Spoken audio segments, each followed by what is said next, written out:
I'll kindly request Honorable Sekabiranjanis and Council Tumukunde to please come and give us their remarks. Just in a few minutes.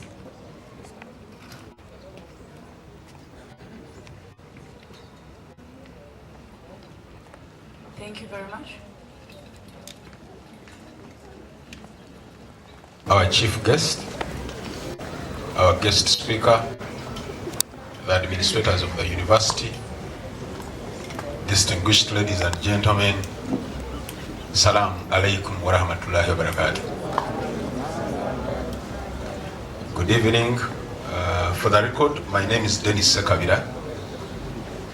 I am a student here in the law school. I am a teacher. I am a leader. I am the outgoing member of parliament for Katikam North County, also incoming member of parliament. I subscribe to the National Unity Platform, and that tells you the ideology that I subscribe to. Before I address myself to the theme, I want to thank the founding body of Iuiu, because it is duty of government to educate its citizens, but I'm glad when the founding body realized that there was need and space, they did not lament but took over the mantle to educate us and educate Ugandans. On the second note, I just realized there was smooth transfer, peaceful transfer of power from one president to another, from one cabinet to another. I have a friend who has failed to transfer power from himself to another person, at least for 40 years. He's trying, but he's unable to execute it. And I am glad the outgoing cabinet has peacefully transferred power to the incoming cabinet.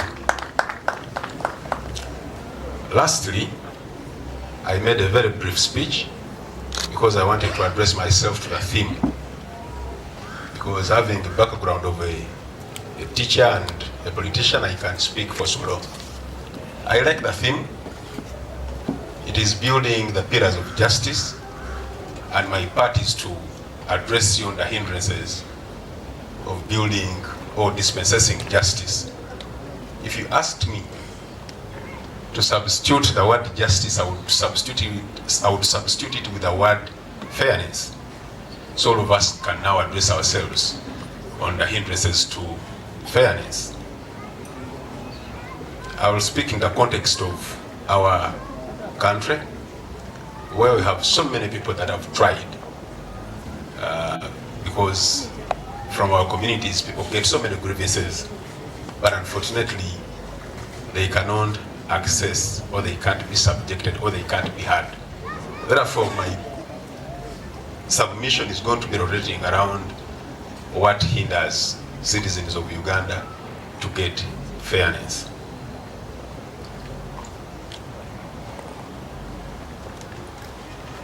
Like I put you to notice that my speech is written to make sure that I am in line.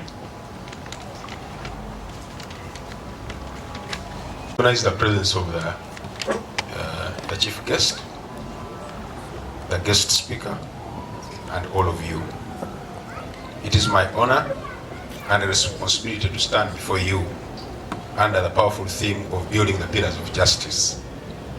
The pillars of justice, equity, equality before the law, access to legal representation, and rule of law are not abstract ideals. They are the very foundation upon which societies stand or fall. This evening, I've been tasked to address a difficult truth. That is, the pillars, strong as they may appear, are often weakened by one persistent and deeply human constraint: money. Justice is a theory,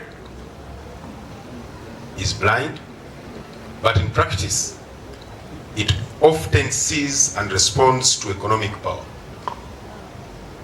Across the country and beyond, countless citizens wake up each day with legitimate grievances land disputes, wrongful dismissals, breach of contracts, violation of rights, but never have any chance to have their grievances addressed in the courts of law. Not because these people do not have trust in our justice system, but because they are aware that the justice system only responds to the constraint of money. The cost of legal representation, court fees, transportation, processing documents, and others, or among others, are overwhelming. And for many litigants, justice is denied outrightly.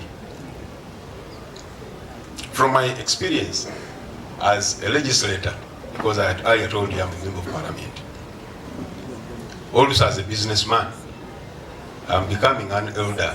I am making 40 years next year in January. I know how financial constraints shape decision making. I thought the guest speaker would be here and I would give her flowers.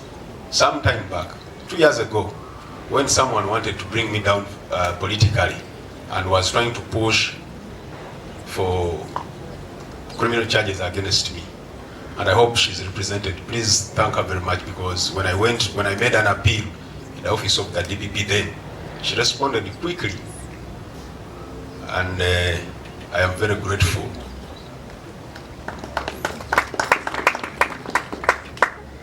People will always choose what is right for them. I mean, what they can benefit from as a system, and choose not to adhere to the truth. Like I said, from my experience, there is limited legal aid. There is a lot of case backlog and other causes to the delays of dispensation of justice in this country called Uganda, the Pearl of Africa. Now to you, the young lawyers seated here tonight or this evening, as you are entering a noble profession at this critical time, you carry with you hope, a mission, and the promise to change the narrative of building strong pillars of justice in this country called Uganda. It is very challenging in this era to sustain, because sustainability means being able to preserve. We use and preserve for other people to also enjoy the same. I challenge you to start up pro bono activities so that the poor can also benefit from the knowledge you have shared from the university. As you consider empathy for the underprivileged. A just system that only serves those who can afford a system is not a just system, but a system for the privileged. As a legislator, I can assure you that policy reforms are part of the solution that this country is yearning for. The spirit of justice lies in people, members of the bench, the bar, and to us, the young advocates. As you celebrate tonight, as you prepare to step into courtrooms, chambers, and war rooms, I urge you to carry this awareness with you. As I finish my submission, I understand you come from so many institutions. I made 3 remarks. Briefly, one, as citizens should be concerned, because I had earlier put you to notice that I am a politician. Parliament has not allocated any monies for LC1 elections. Yet you are well aware that dispensation of justice starts with these local council courts. And it is very unfortunate. So I urge you to take it on from me that there is need for the executive to respond you'd ask us, or you'd ask me as a member of parliament, my input on the same. But we are bound by law as members to come up with independent bills that cause or that have effect on the consolidated fund. Number two, as the legislature, because we are young lawyers, or we are people that are going to go into practice, we have a challenge. For example, on the 27th of March, government introduced a private member, not a private member's bill, but introduced a bill dubbed the National Superintendent Bill. And as lawyers, we are going to be interacting with clients abroad who are now going to be referred to as foreigners.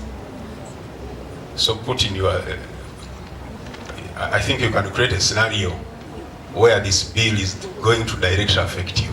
So I want to ask you to contact your local members of parliament, to contact your legislators, to make sure that they don't fault in the legislation, because the impact doesn't only target politicians, but it also targets you as practitioners.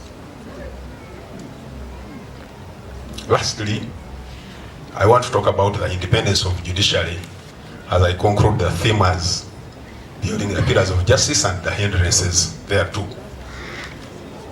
2 days ago, we witnessed the head of state addressing us on how he intervened in massacre woman MP race, where one Namere, the NRM flag bearer, had claimed that she had won. And then, through his mechanism, he reached out to the Electoral Commission. Court sat immediately, they did a recount, and another flag bearer was announced the winner. And I think that takes away the integrity of one, the court system, but also an overlap of the executive onto the other arms of government. Once we do not solve such issues and overlaps, despite how the Constitution puts it right on the doctrine of separation of powers between the executive, the judiciary, and the legislature, we are not likely going to build strong pillars of fairness. With those few remarks, I want to thank you very much for listening. Be blessed. Salam alaikum wa rahmatullahi wa barakatuh. Speaker, thank you so much, Councillor Sekabira, for those wonderful words. At least you've given us a feedback from Parliament. Now we see something inside the Parliament, though we're not there. Thank you so much. Next on our agenda, I'm going to request Councillor Tumukunde. I'm giving him only 2.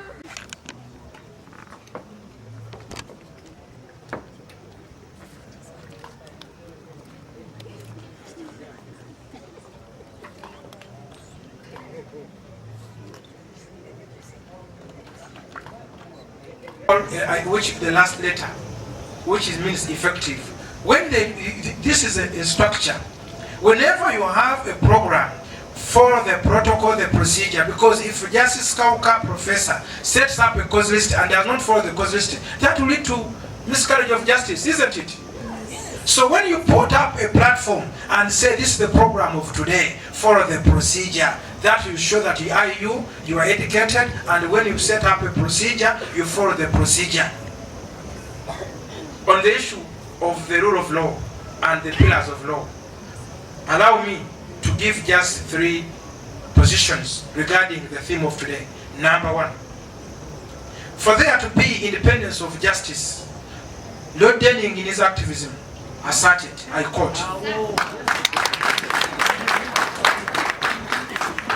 there is no rule of law when the justices do not rise up against the injustices. He further says that injustice done in one place is injustice done to the entire entity. That is maybe the interpretation when you see Asimwe under the radical bar. Maybe it might be misunderstood, but he's reading books and putting them to reality. The position of rule of law, one of the justices in India said, justices do not talk, justices make judgments. That was another quotation of Danny. But I am against that statement. Justice should also rise up and talk. As the Chief Justice today, Abodo, stated, when it came to the position of rule of law, he said, in criminal proceedings, if you cannot promote justice, don't harm them.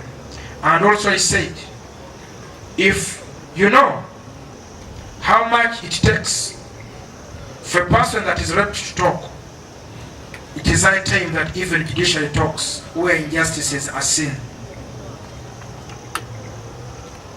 The question of rule of law, separation of power doctrine, as they say, and the Montesquieu War scholars have stated, it is high time we read and we put into action what we have been reading. Students ask you, recently I was asked in class, the Masaka Saga, which was an election petition, where the law is clear that if you find one box open, you don't proceed with the counting. Then you saw a judge where he found 7 and was proceeding. That is already a miscarriage of justice. And we need to see that our judiciary works upon that. The question of cadreship and political pressure is high time we get an independent structure like Kenya, that there is a criteria when a person becomes elevated and becomes a judge, that will promote a lot of trust into the system.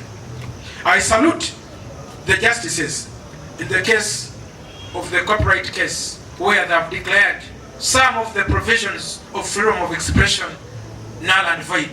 Indeed, they are to have pillar of justice. The 4 freedoms should be inculcated: the freedom of religion, the freedom of expression, the freedom of not fearing to speak. The freedom should be a metaphor into the arena.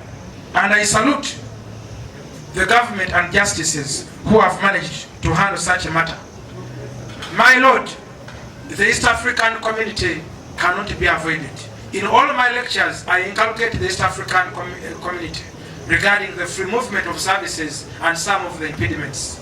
We have seen some cases that have been landmarks into the East African James Kabatabas and against Attorney General and the Secretary of ECG. I've showed that indeed the East African Court can fight human rights. The irony with the East African Court, it has no jurisdiction. There is no clause. They only interpret rule of law and separation of power in trying to navigate. It is high time through your office and others to inculcate a clause regarding human rights within East African community. The position of the pillar as the theme, we need, as the justice said, to enforce alternative dispute resolution, but restorative justice is also needed, so that we can also repair those that have got harm, like those in northern Uganda and others. Members, allow me to make a synopsis in my speech. I salute each and everybody here that traverse our attendance. May peace and mercy be upon you, and I take this singular opportunity to salute Justice Kauka Professor Doctor for giving me the opportunity to stay for my few remarks. Much gratitude go to the students that organized such a magnificent occasion. I salute the chairman and the president that has stood all the tyranny, the intricacies that have become a manifesto within the society in this fight for rule of law. I call upon, it is high time to reconcile the empathy between the law society, the judiciary. It is the time we need to reconcile. As Desmond Tutu said, gone are the days of promoting apartheid. I'm now spreading the word for forgiveness so that South Africa becomes a land of peace. It is high time in Uganda we reconcile between the judiciary and the law society, so that the next generation can have a better legal fraternity. Assalamu alaikum wa rahmatullahi wa barakatuh. Doctor, before you leave,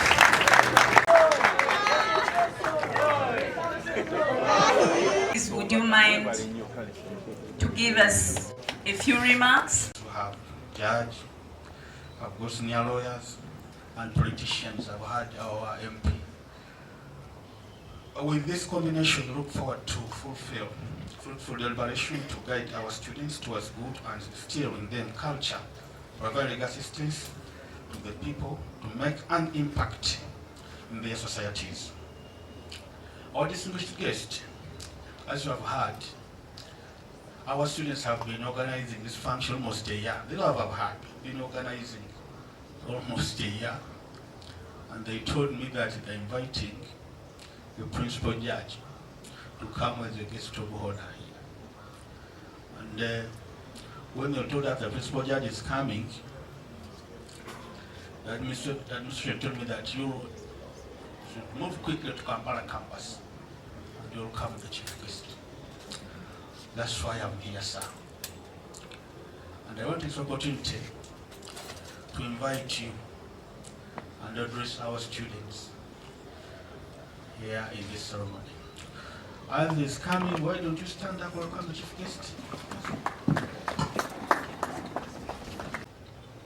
I am the executive director of the School of Judges in Uganda, otherwise referred to as the Judicial Training Institute. We are based in Nakawa, so I head the Judicial Training Institute. But I also am in charge of alternative dispute resolution in the judiciary of Uganda. I also chair the committee responsible for implementation of alternative justice systems. Alternative justice systems is a pathway that links the informal justice system to the formal justice system. I also head the Secretariat of the Forum for Africa Chief Justices on ADR, which is housed at the Supreme Court of Uganda with a membership of 25 judiciaries on the continent of Africa. So I'm the judge in charge of the day-to-day activities of the Forum for Chief Justices of Africa on promoting alternative dispute resolution. Before my being appointed a judge, as Council Mukunde indicated, I served as advisor for 10 years in the office of the Chief Justice.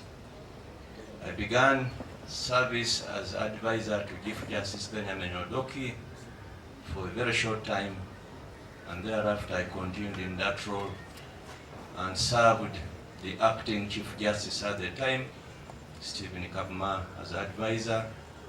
I then served the Honorable Justice Bart Katrebe as advisor and served the Honorable Alfonso Winyi Doro as advisor. And now I'm a judge of the High Court in charge of training, but also doing a lot of work in the office of the Chief Justice. That is my brief introduction. It begins with who? It begins with me. It begins with you. This country belongs to all of us. Administration of justice in this country belongs to all of us.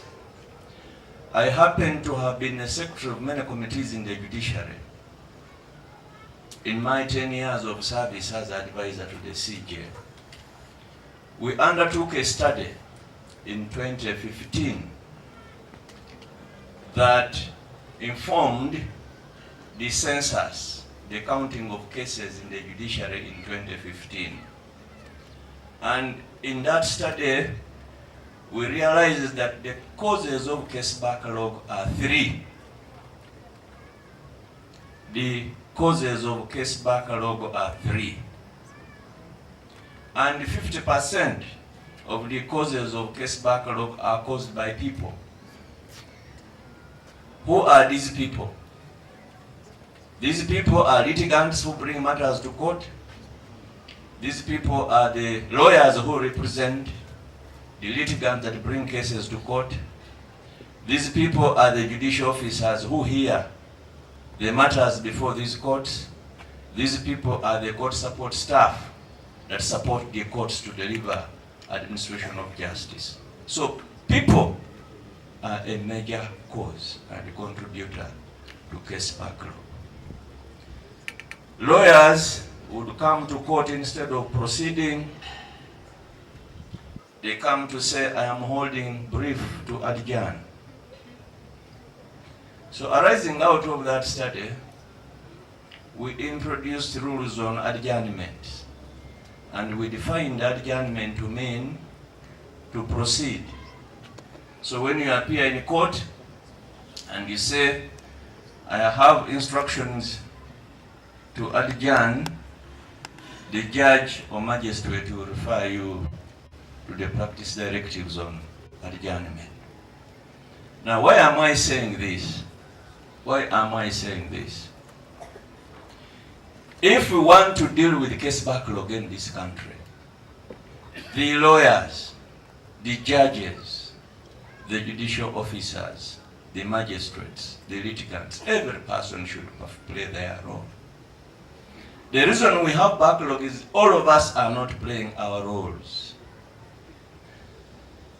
Last 2 days, we've been conducting a training for judges of all divisions of the High Court in Kampala. And the training has been focusing on unlocking over 7 trillion shillings that is locked up in the courts. We discovered that there are people who would want to come to court to sue a bank, not that the bank has done anything, but because they want to delay the bank to foreclose. Now, honestly speaking, if we are lawyers and we espouse the principle of Untubulam, we would consider handling. That is why it is very, very important as the university, as a school of law, to consider seriously having a course unit which you could consider commencing by way of guest speaking, introducing ADR in this institution. Because we realize that the adversarial way of dispute resolution is tearing us apart. In most cases, people that go to court, say for criminal matters, civil matters, they have once upon a time had a very good relationship with each other. So when they come to us as lawyers, even people who have been married, have children, have grandchildren, when they go to lawyers for divorce, lawyers in most cases are promoting discord rather than looking at it from the perspective of promoting peace among people. So I want to appeal to you, the young lawyers, as my president of the Law Society said, can you as a new generation introduce a new way of doing things? He talked of decolonization. You all agree that before the advent of colonialism in this country, before the reception date, I think around 1901, there were traditional courts, but we never had backlog. Backlog came as a result of us running away from the adversarial, the ADR approach. In fact, our immediate past retired Chief Justice says ADR is not alternative dispute resolution. He says ADR is Africa dispute resolution. His view is that when the colonial masters came, they confused us with the adversarial way of doing things, and we have now looked at the adversarial of doing things. When one of our mistress of ceremonies asked the case in contract law, the speaker talked of Wilmington versus DPP. That is not law of contract, but it has one principle: burden of proof beyond reasonable doubt.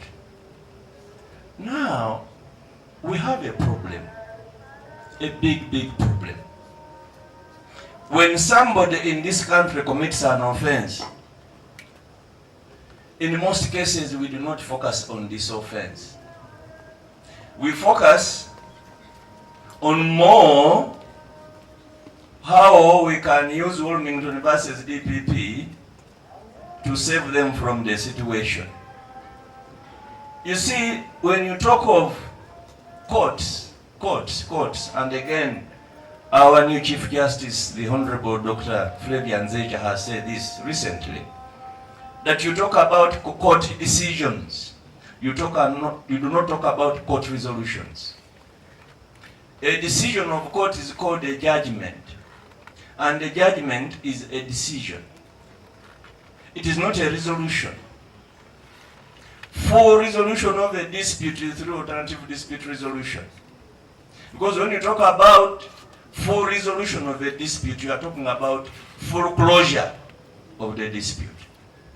Now, if you want to make money as young lawyers, upcoming young lawyers, you want to drive this car that my president talked about here, President Law Society, Vice President Law Society, money is in alternative dispute resolution. There is no money to talk about in adversarial litigation. So I want to implore upon the management of the law school here to partner with the judiciary and introduce guest speaking as you think through introducing a course unit on ADR in case you do not have one. Now, as we speak today, the prison population in this country is standing about 76,000. And out of those, I think slightly about 49.8 or so percent are on remand. The bulk of those are about 50 or so are convicts. But the remand population has been reduced slightly because of plea bargaining. And when the president was, vice president was speaking here, I refer to him as president because he's now running the institution. So I keep making mistakes. I hope I'll not put him in trouble. But the vice president of the Law Society talked about you people from where you sit, can you do some work? Yes, there is work. Let's partner with you, the Iuiu, and see how we can have these students come to work with us as the people that the Chief Justice has delegated the ADR assignments to work with you and have you get to do some work. I now want to go and read the remarks of the Honorable, the Principal Judge, and thereafter I'll request to be excused because I have another engagement, and as I indicated to you, the secret and password in doing many things is keeping time. Thank you. Let me now read the Honorable the Dean and Faculty of Law, distinguished guests, members of the Uganda Law Society, esteemed speakers, dear students, ladies and gentlemen. I am going to edit and I will inform the Honorable the Principal Judge that I edited the protocol and observed the protocol for the Honorable Member of Parliament.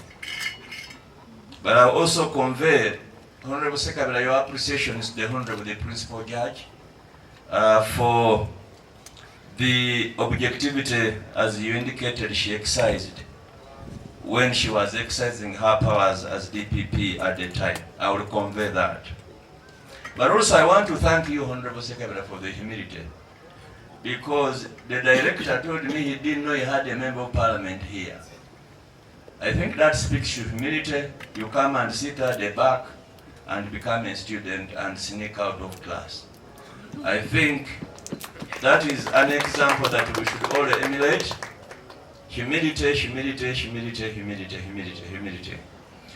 The Honorable the Principal Judge. It is both a pleasure to join you at this Law Students' Dinner. I thank the organizers for the kind invitation and for putting together such a well-structured and meaningful event. Allow me to begin by congratulating the Faculty of Law and the student leadership for creating a platform that brings together academia, the legal profession, and students in such a deliberate and engaging way. Events like this are an important bridge between learning and practice. To the students, I would like to remind you that the study of law is demanding.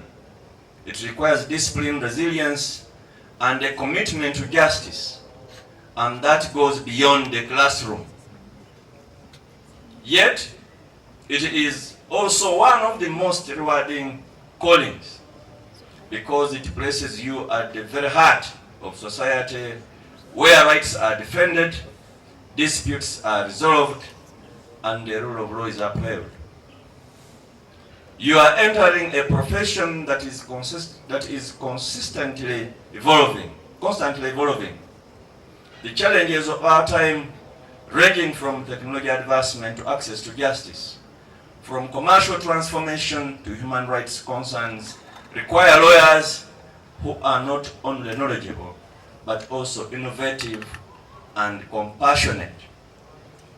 I urge you, therefore, to firstly maintain integrity.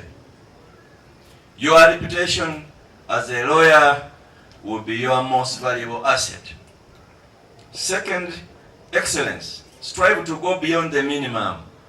The legal profession rewards those who are thorough, prepared, and committed to continuous learning. Third is service. The law is not merely a career. It is a calling to serve society. Use your knowledge and skills to uplift others and to strengthen the justice system. Let me also commend the organizers for recognizing excellence through the awards that will be given this evening. Recognition is important, and it inspires others and reinforces the values we seek to promote within the profession. As you enjoy the rest of this evening, I encourage you to build networks, forge lasting friendships, and support one another.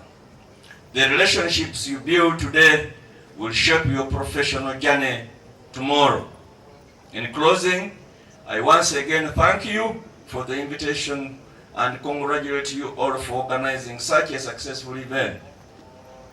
I have every confidence that the future of the legal profession is in capable hands. I wish you all an enjoyable evening and every success in your studies and future careers. Thank you, and may God bless you. Signed, the Honorable Lady Justice Jane Francis Abodo, Principal Judge. Propose that you consider ADR Moots as well, and I will commit on behalf of the Chief Justice. I will go and tell him I have committed you, my Lord CJ, that we shall partner with the Iuiu to do these moves. But also, let me know when you need space at the High Court, where you can now come and do a moot in the real court environment. I will also talk to the CJ about that. The Council Tumukundes and Vice President know that our Supreme Court is a Supreme Court that has a high level of technology. When need be, we could also go and do some moots in the high-tech courtrooms at the Supreme Court. Again, I'm committing the CJ. I will go and brief him, and I don't think he will have any problem with it. As I said earlier, you will allow me shortly leave. I have another engagement, and as I indicated to you, the secret to doing many things is to trying as much as you can to keep time. Thank you very much for listening to me.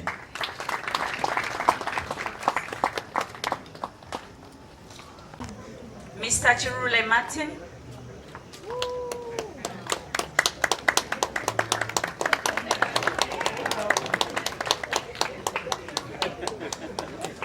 We have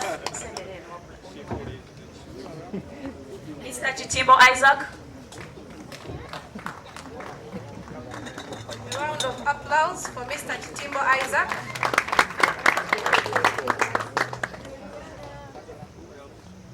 We have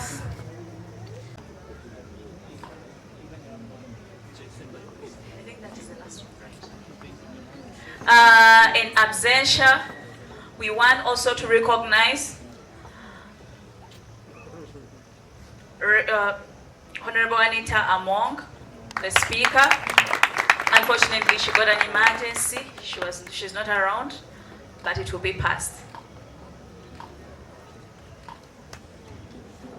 Once again, I want to take this opportunity to thank our chief guests and all the invited guests to this event. And also we pray to Allah that He guides you on your journey. We pray that next time, inshallah, when we happen to invite you, please don't turn down our invite like the way you did. Also, I want to take this opportunity to thank the directorship, Professor Dr. Shadat. We know we have been a bit tight with the schedule, but we apologize for that. Next time we will do better, inshallah. And with that, the next activity, I believe they are going to be serving meals. Yes, here the other side. Yes. All the best. Please enjoy.